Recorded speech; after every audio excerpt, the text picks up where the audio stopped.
In 1961, America's automakers had a secret, and they were terrible at keeping it.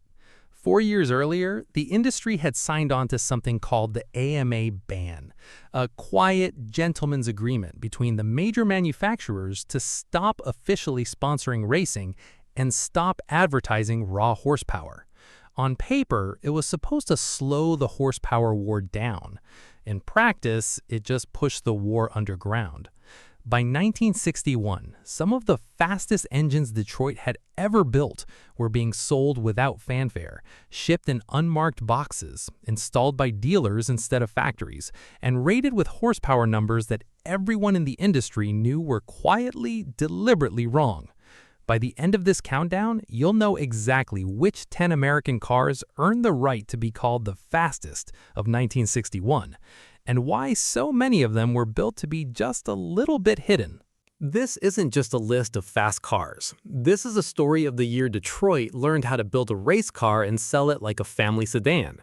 Race engines with vague horsepower ratings, dealer-installed racing parts shipped separately in the trunk, and one legendary engine that only 142 people ever managed to actually order. Nobody was supposed to be racing in 1961. Almost everybody was. The Automobile Manufacturers Association ban on factory-supported racing had technically been in place since 1957, following a string of high-profile crashes at Indianapolis and Le Mans. General Motors, Ford, and Chrysler had all publicly agreed to stop advertising speed and stop sponsoring race teams directly. By 1961, that agreement had become mostly theater. Pontiac was quietly building race-only engines and selling them over the counter to qualified drivers. Ford was shipping high-performance carburetor kits and car trunks for dealers to install after the sale, keeping the factory's hands technically clean. Chevrolet introduced its most powerful engine yet, the 409, with almost no advertising at all, only for it to become a cultural phenomenon anyway once a rock and roll band from California got hold of the story. Meanwhile, one of Detroit's oldest brands, DeSoto, was living out its final days so quietly that most of the buying public barely noticed it was gone. Let's start the countdown. Number 10 marks the end of an era at Mercury and the quiet arrival of a new one. For 1961, Mercury abandoned its own MEL big block engine family entirely and adopted Ford's FE Series V8s across the full-size lineup, matching the same 390 cubic inch engine found in the Ford Galaxy. In standard Monterey form, the 390 was rated at a modest 300 horsepower with a single 4-barrel carburetor. Respectable, but a clear step down from the 400 horsepower Super Marauder Mercury had briefly built just 3 years earlier. It's a quiet, almost invisible transition in Mercury's history, but an important one. By sharing engines directly with Ford, Mercury gave up some of its independent identity, folding its performance image into the corporate FE family, the same family that would soon carry Ford's most famous racing engines, including the one you'll hear about later in this countdown. Number 9 keeps Buick's Wildcat 401 running largely unchanged into a third model year. The 1961 Invicta carried forward the same 401 cubic inch nailhead V8 introduced in 1959, factory rated at 325 horsepower at 4,400 RPM with a single 4-barrel carburetor, backed by Buick's turbine drive automatic transmission. Buick made only modest styling updates for 1961, keeping its performance formula essentially untouched, while its GM stablemates chased more exotic induction systems. It's a car that didn't need to hide anything. Buick's nailhead was already well established, already respected, and already fast enough to compete without any dramatic new engineering. Sometimes the safest way through a horsepower war is simply to keep building the engine that already works. Number 8 brings back Cadillac's triple carburetor flagship in what would turn out to be its final year with Tri-Power. The 1961 Eldorado again came standard with Cadillac's 390 cubic inch V8, fitted with 3 2-barrel Rochester carburetors, producing approximately 345 horsepower. Genuinely serious output for a full-size luxury convertible. Cadillac would drop the tri-power option after this model year, moving to a single four-barrel setup across the board starting in 1962. That makes the 1961 Eldorado something of a quiet landmark, the last of Cadillac's triple carburetor performance flagships from the golden age of horsepower war, built in relatively small numbers before the division shifted its performance emphasis elsewhere for the rest of the decade. Number 7 brings Dodge's cross-ram technology into its second model year, with the AMA band's chilling effect starting to show.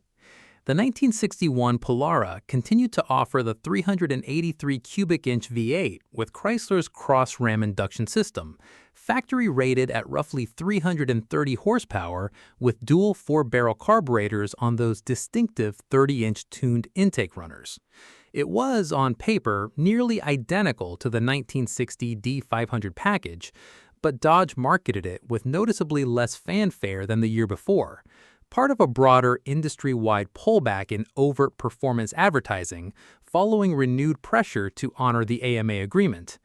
The engineering hadn't gotten any less impressive.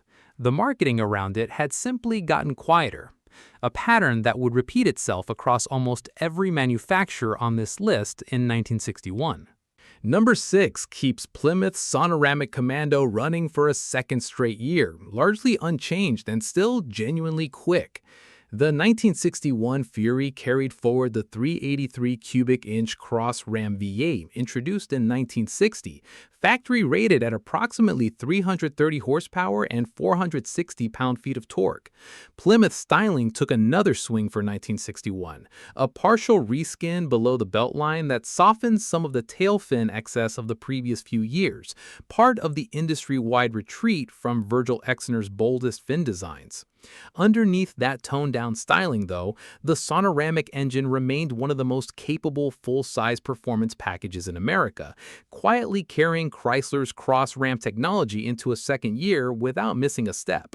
Number 5 introduces a brand new Oldsmobile nameplate. Built specifically to chase the personal luxury market Ford had opened up with the Thunderbird.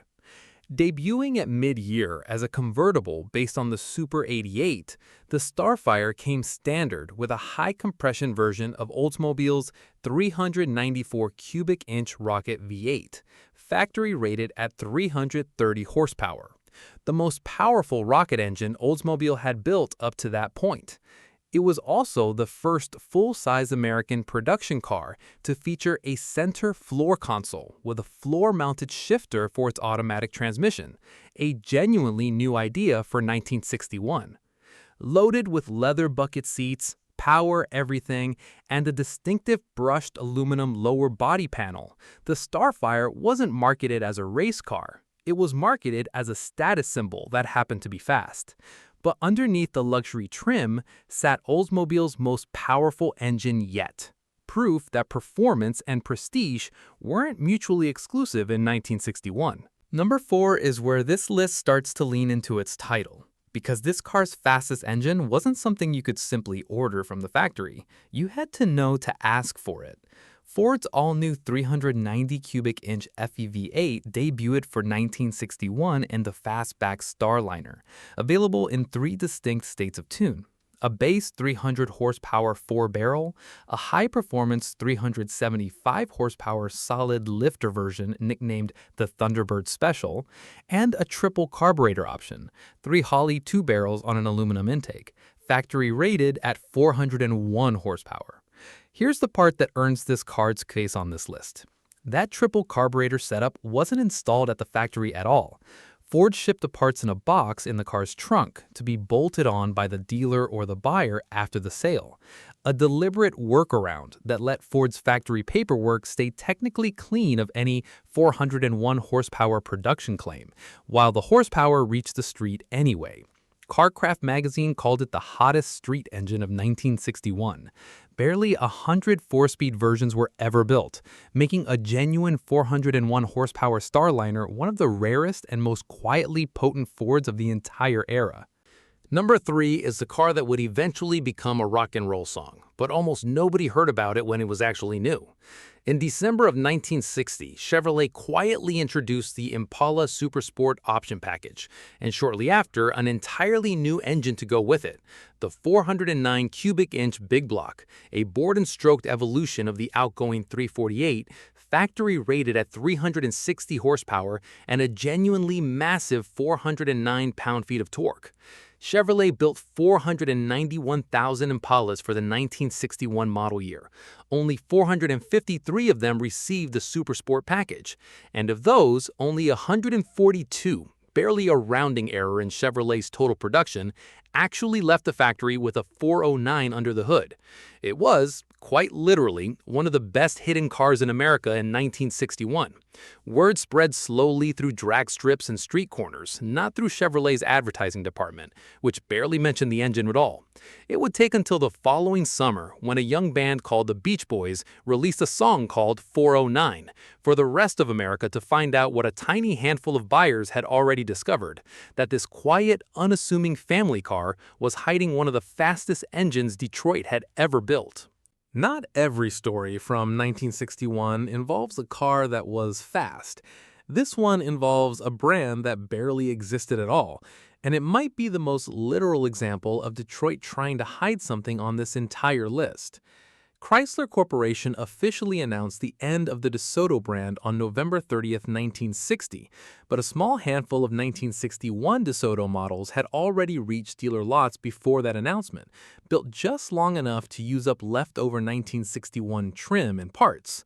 Production of the 1961 DeSoto lasted a grand total of 47 days from the introduction of the model year before Chrysler pulled the plug entirely. Fewer than 100 1961 DeSotos are believed to have been built in total, making them some of the rarest American production cars of the entire decade. Not because they were exotic or expensive, but because Chrysler Corporation genuinely didn't want anyone to notice they existed. A once proud brand quietly erased in less than 2 months is as close as this whole horsepower war ever came to something actually being hidden completely. Number 2 brings the AMA band's strangest workaround of the entire era. An engine Pontiac built specifically for racing, then quietly sold to the public anyway. Late in the 1961 model year, just before Labor Day weekend, Pontiac announced a new engine option for qualified drivers only, the 421 cubic inch Super Duty V8, available on the Catalina or Ventura two-door body styles. Officially, Pontiac rated the engine at just 373 horsepower, with dual 4-barrel carburetors. Almost everyone in the industry, including Pontiac's own engineers, understood that the real output was significantly higher, likely well over 400 horsepower, deliberately underrated to avoid drawing attention from either the AMA or from insurance companies. The 421 Super Duty debuted on the drag strip weeks before it was ever formally announced to the public, driven by legendary racer Hayden Proffitt in a car prepared by Mickey Thompson. It represented the direct evolution of Pontiac's 389 Super Duty program from the year before, and this exact engine family, quietly built and quietly sold throughout the early 1960s, would eventually feed directly into the 389 that powered the Pontiac GTO just 3 years later. Detroit wasn't supposed to be building race cars in 1961. Pontiac built one anyway, gave it a deliberately modest horsepower number, and sold it right off the showroom floor to anyone who knew exactly what to ask for. And that brings us to number 1, the fastest and least hidden American production car of 1961, the Chrysler 300G. Nicknamed the banker's hot rod by period road testers, the 300G carried forward the 413 cubic inch cross-ram V8 from the year before, factory rated at 375 horsepower and 495 pound-feet of torque, with a rare solid lifter short ram option pushing output to 400 horsepower. Car Life magazine clocked a standard 300G from 0 to 60 in 8.4 seconds, running the quarter mile in 16.2 seconds at over 87 miles an hour, with a reported top speed of 131 miles an hour. At Daytona Beach, a 300G equipped with an optional 2.93-to-1 rear axle won the NASCAR Flying Mile Championship with a two-way average speed of 143 miles an hour, a genuine publicly celebrated racing victory, even in a year when the industry was supposedly staying out of racing entirely. Just 1,617 examples were built for the entire model year, including 337 convertibles, and 1961 marked the final year of the dramatic tail fin styling that had defined the letter series Chrysler since the mid-1950s. Fast, rare, and unapologetically loud about its own speed, the 1961 Chrysler 300G earned the top spot on this list, proof that at least one manufacturer in Detroit wasn't interested in hiding anything at all. So what did all of this actually prove? That the AMA racing ban never really stopped Detroit's engineers. It just taught them how to build fast cars quietly. Pontiac learned to underrate its own horsepower on purpose. Ford learned to ship race parts in the trunk instead of the engine bay. Chevrolet built one of the most legendary engines in American history and barely told anyone it existed, letting word of mouth and eventually a rock and roll song do the advertising instead. And underneath all of it, one of Detroit's oldest brands disappeared so quietly that most of the country never noticed DeSoto was gone until it already had been for months. The muscle car era did not appear out of nowhere in 1964. It was built slowly, one deliberately underrated engine at a time, and 1961 proved that Detroit's engineers were still racing each other just as hard as ever, even in a year when they were officially supposed to have stopped. Which 1961 American car would you bring back if you could only choose one? The openly fast Chrysler 300G? The secretly underrated Pontiac Super Duty 421, or the quietly hidden Chevy 409. Did your father, your uncle, or a neighbor on your street own one of these cars? Write the name in the comments below.